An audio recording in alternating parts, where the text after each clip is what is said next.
ఏ చెత్తనా కూడా అసలు అసలు రేపులేందిరా, ఈ రేపు జరగడం ఏందిరా అసలు? ఇండియాలో అడుగు పెట్టడం, ఒకవేళ రేపు మోపో నాకు కూతురు పుడితే నా కూతురు కూడా రేప్ చేస్తే ఏంది పరిస్థితి? అలాంటి మతాలు నాకొద్దు, అలాంటి దేశాలు నాకొద్దు, నేను అడుగు పెట్టను అంటున్నాడే. మరి ఇండియాలో ఉండే ఫాలోవర్స్ నీకెందుకురా? 1000 రూపాయలు సంపించి రూపాయి ట్యాక్స్ కడితే అది పెద్ద గొప్పనా? 1000 రూపాయలు సంపాదిస్తున్నా నా వల్ల, నాకు రూపాయి ఇస్తున్నావు అంటే అది పెద్ద గొప్పనా చెప్పండి? అసలు రీసెంట్గా మాట్లాడుతున్నాడు, నేలకి నరం లేదంటారు కదా. ఎలా పడితే అలా చిన్న చిన్న పిల్లల కాడి నుంచి పెద్దల వరకు ఎంతమంది వీడియోలు చూస్తారు. ఎలా పడితే అట్లా నోటుకు వచ్చిన బూతులన్నీ మాట్లాడుతున్నారు. గరికపాటి గురించి, ఆయన గురించి మాట్లాడుతున్నారు, గురువు గారి గురించి, ఇంకా శివాజీ గారి గురించి. ఓకే, నీకు తప్పు అనిపించింది, నువ్వు అంగీకరించట్లేదు. అలా కాదండి, ఇలా కాదండి అలా అని చెప్పు. ఓకే, ఏంటి ఆ మాటలేంటి? పిల్లలు చూస్తే ఎంత పాడైపోతారు, ఏంటి ఆ మాటలు? ఒకనొక సిచ్యువేషన్ అసలు వీడియో స్టార్టింగ్లో పుచ్చకాయని అది కుకుంబర్ని పెట్టుకొని చూపిస్తున్నాడు. అలాంటి వీడియోలు, అలాంటి ఫోటోలు ఎక్కడన్నా వస్తేనే అంటారు మన, ఓకేనా? అలా నేను గుర్తించరా? సో అతను ఒక వీడియోలో పెట్టుకొని మరీ చేపించి మరీ చూపిస్తున్నాడు, ఓకేనా? అందులో కూడా ద్రౌపది అమ్మవారి గురించి, సీతమ్మ వారి గురించి అంటున్నాడు. ఏ వస్త్రాభరణ వేసుకున్నారనేసి అప్పుడు రేపులు జరిగాయి. ఏ చెత్తనా కూడా అసలు రేపులేందిరా, ఈ రేపు జరగడం ఏందిరా అసలు? ఒక స్త్రీ పైన చెయ్యి వేసిన దానికి కాదు కదా, ఛాతి చీల్చి మరి ఆ రక్తం తాగి ఆ రక్తాన్ని కేశాలకు పూసి మరి పక్క తీర్చుకున్నారు. ఒక స్త్రీని ఎత్తుకెళ్ళిన దానికే కదా 10 తల రాక్షసుని కూడా ఒక పురుగులాగా చేసి భస్మం చేశారు. ఇవన్నీ నీకు తెలియదా? నీ ఛానల్లో కూడా పెట్టావు కదా, నీ ఛానల్లో కూడా చాలాసార్లు రామాయణ మహాభారతం గురించి పెట్టావు కదా. మరి అప్పుడు ఆ విచక్షణ జ్ఞానం ఏమైంది? ఎక్కడో వేరే దేశంలో ఉండి మాట్లాడడం కాదు. అసలు ఇంతమంది వీడియోలు చూస్తున్నారు, ఇన్ని చేస్తున్నారు, ఇప్పటికి కూడా లక్షల్లో ఏంటి ఫాలోవర్స్?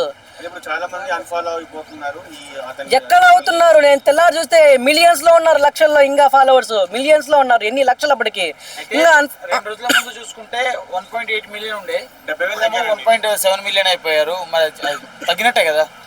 ఎంత తగ్గినా వానికి చీమకుట్టినట్టు కూడా లేదే. ఇప్పుడు 10,000 ఉంది, 10,000 ఒకరిద్దరు పోతే ఏమన్నా అసలు తెలుస్తుందా చెప్పండి? చెప్తున్నాను కదా, మీరు అందరూ మాట్లాడలేరు, అందరూ చెప్పలేరు.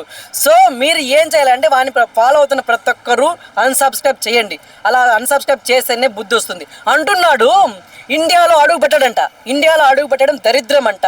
ఇండియాలో అడుగు పెట్టడం, ఒకవేళ రేపు మోపో నాకు కూతురు పుడితే నా కూతురు కూడా చేస్తే ఏంది పరిస్థితి? అలాంటి మతాలు నాకొద్దు, అలాంటి దేశాలు నాకొద్దు, నేను అడుగు పెట్టను అంటున్నాడే. మరి ఇండియాలో ఉండే ఫాలోవర్స్ నీకెందుకురా? ఇండియాలో ఉండే ఫాలోవర్స్ అవసరమా? గాయస్, మీరు ఇన్ని చూస్తున్నారు, ఇన్ని చూసి కూడా ఎందుకు ఇంకా అన్సబ్స్క్రైబ్ చేసుకోకుండా చూస్తున్నారంటే మనకు కొంచెమన్నా లైక్ ఉప్పు కారం తింటున్నాం కదా, కొంచెమన్నా ఉండాలి కదా, కొంచెమన్నా రోషం అనేది ఉండాలి కదా. అలాంటి వాడు ఈ రోజుల్లో గురించి, మానభంగాల గురించి మాట్లాడడం కరెక్ట్ కాదు కదా. సో ఇంతకు ముందు చూసుకుంటే అతను ఆటగాడు అని చెప్పేసి చాలా మంది అమ్మాయిని అసభ్యకరంగా మరి ఇప్పుడు ఇలా నీతిగా నిజాయితీగా మాట్లాడడం ఎంతవరకు కరెక్ట్ అంటారు? చెప్తున్నాను కదా, అదేదో వచ్చి ఏమంటారు, ఏదో ఉంటుంది కదా కొంచెము ఒక ఏదో ఇట్లా వర్ణించినట్టుగా, ఇట్లా పురాణాలు వర్ణించినారు అది అంటారు కదా. లైక్ అతని గురించి చూసుకుంటే రీసెంట్గా ఒక వీడియో వెలువడింది. 14 ఏండ్ల అమ్మాయిని యూజ్ చేస్తున్నాడంట, తనంతటా తానే చెప్తున్నాడు.